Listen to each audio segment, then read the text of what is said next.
আমার ছোট্ট বন্ধুরা, আজ আমরা শিখব কিছু শাকসবজির নাম বাংলা এবং ইংরাজিতে। চলো তাহলে শুরু করি।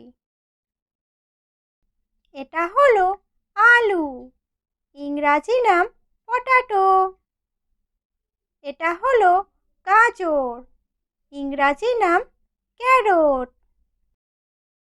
এটা হলো কুমড়ো, ইংরাজি নাম পামকিন।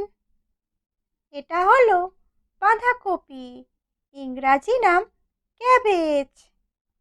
এটা হলো টমেটো, ইংরাজি নাম টমাটো।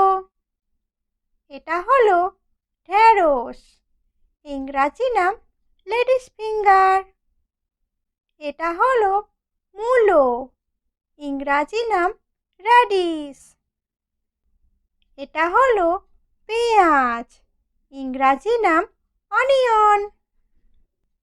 এটা হলো বেগুন, ইংরাজি নাম ব্রিঞ্জাল। এটা হলো ফুলকপি, ইংরাজি নাম কলিফ্লাওয়ার।